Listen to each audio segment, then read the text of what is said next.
कैसे हैं आप? मेरा नाम है गौरव मिश्रा और आज के इस वीडियो में हम लोग क्लास 10th के 16th चैप्टर के बारे में बात करने वाले हैं। चैप्टर का नाम है आवर एनवायरमेंट, जो कि का आपके टर्म 2 का सबसे आसान चैप्टर है। ठीक है, बोर्ड के एग्जाम की बात कर रहा हूं ना। टेल मी वन थिंग, जब मैं आपसे पूछता हूं कि बेटा एनवायरमेंट क्या होता है, तो आपके मन में सबसे पहली चीज क्या क्लिक होती है? आपके मन में चीज क्लिक होनी चाहिए कि यार आप तो सराउंडिंग की बात कर रहे हो। तो एनवायरमेंट का मतलब क्या हो गया? हमारी सराउंडिंग। एनवायरमेंट का मतलब हो गया हमारी सराउंडिंग। अब अगर मैं सराउंडिंग में देखता हूं मेरे, तो मैं क्या क्या देख पाता हूं मेरे सराउंडिंग में भाइयों? मैं देख पाऊंगा जैसे ही मैं बाहर निकलता हूं मेरे घर के, मैं देख पाऊंगा there will be non living entities. मेरे आसपास में बहुत सारी नॉन लिविंग चीज देख पाऊंगा मैं, जैसे कि हवा देख नहीं पाऊंगा, but I would be definitely able to feel that, right? हवा महसूस कर पाएंगे। पानी है, पानी दिखेगा नदी के रूप में, नहर के रूप में, मे बी समंदर के रूप में। I will be able to find water. Apart from that I will be also able to find there is sunlight around. मतलब एक लाइट का सोर्स होगा मेरे पास, जो कि एक नॉन लिविंग एंटिटी है। मेरे पास जमीन होगी सॉइल के रूप में। ठीक है, तो ये सारी चीजें क्या हो गई? नॉन लिविंग हो गई। ठीक है, अब जब नॉन लिविंग की बात करते हैं तो साथ ही साथ में एक दूसरा एंटिटी देख पाता हूं मेरे सराउंडिंग में, वो क्या है? लिविंग। तो इस चीज में जैसे आप गए, पेड़ देखा आपने, लिविंग है। पेड़ों पे चिड़िया देखी, लिविंग है। उस चिड़िया का कोई शिकार कर रहा था, मान लो हमारे ऐसा कोई दुष्ट प्राणी रहा होगा जो शिकार कर रहा था गोलियां मार के, गोलियां मार के, तो वी आर ऑल्सो लिविंग। तो एक सराउंडिंग जब आप आपकी देखोगे तो आप देख पाओगे वहां पर नॉन लिविंग और लिविंग दोनों ही चीजें रहने वाली हैं। ठीक है, तो आप ऐसा कह सकते हो कि सराउंडिंग इज अ कंपोनेंट, जहां पर सराउंडिंग इज अ सिस्टम जहां पर लिविंग और नॉन लिविंग दोनों ही कंपोनेंट होते हैं, है ना? बोल सकते हो। पर यही चीज तो 7वीं क्लास वाले बोल रहे हैं यार, तो फिर तुम में और 7वीं क्लास वालों में क्या फर्क है? तुम्हें अब एक नया टर्म सीखना पड़ेगा। नॉन लिविंग के लिए तुम टर्म यूज करोगे एबायोटिक कंपोनेंट। तुम्हारे एनवायरमेंट का वो हिस्सा जो निर्जीव है, नॉन लिविंग है, you will call them as abiotic factor.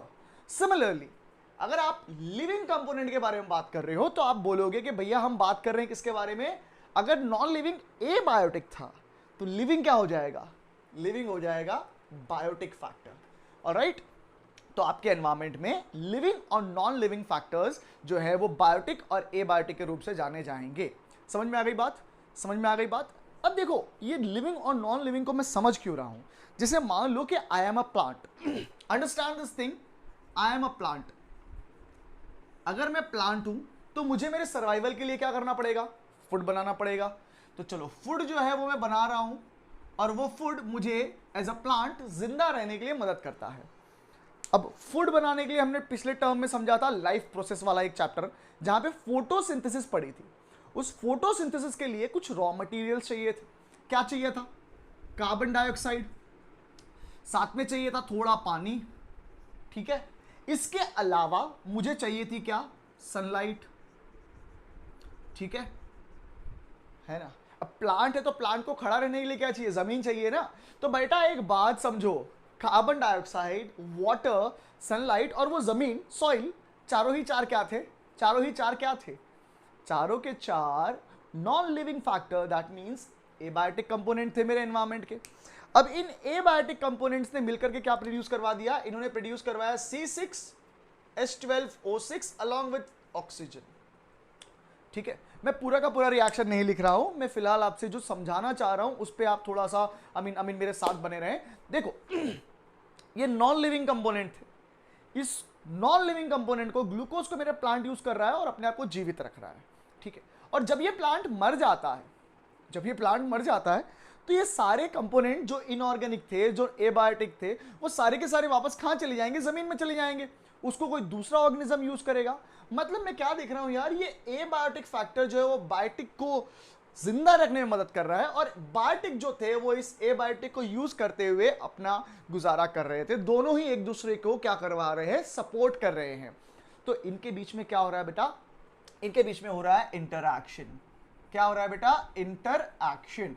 दोनों आपस में चीजों का आदान प्रदान कर रहे हैं।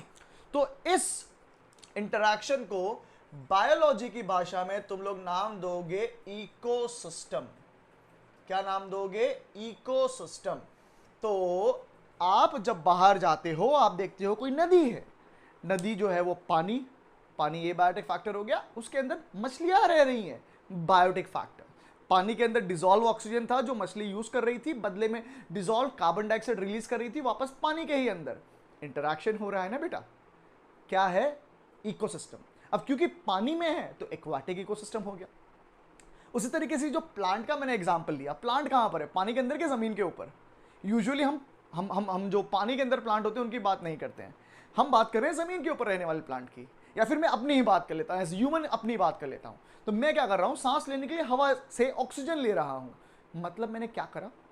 एबायोटिक कंपोनेंट का यूज करा और बदले में मैंने क्या कर दिया? कार्बन डाइऑक्साइड रिलीज कर दिया। कहां पर? हवा में ही। अब ये कार्बन डाइऑक्साइड यूज करेगा प्लांट और बदले में वो ऑक्सीजन रिलीज करेगा जो मैं यूज करने वाला हूं। तो तुम एक बात समझो, हम जमीन पे रह रहे हैं तो जमीन के ऊपर भी तो इकोसिस्टम बना है ना। तो इकोसिस्टम दो हो गया, एक जो जमीन पर था टेरेस्ट्रियल इकोसिस्टम, और वो जो पानी में था वो बन गया हमारा एक्वेटिक इकोसिस्टम। ये एग्जांपल है नेचुरल इकोसिस्टम के। अगले वीडियो में हम लोग बात करेंगे आर्टिफिशियल इकोसिस्टम के बारे में, और भी बहुत सारी बात करी जाएंगी। मिलते हैं अगले वीडियो में। उम्मीद कर रहा हूं कि ये वीडियो तुम्हें अच्छा लगा होगा।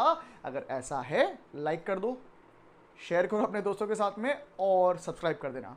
इस वीडियो के लिए मेरा टारगेट है कम से कम 100 लाइक्स का, और मुझे तुम पे पूरा भरोसा है कि तुम ये टारगेट अचीव करने में मेरी मदद जरूर करोगे। मिलते हैं अगले वीडियो में, तब तक के लिए तुम्हारा बहुत बहुत बहुत बहुत ध्यान रखो। Bye everybody.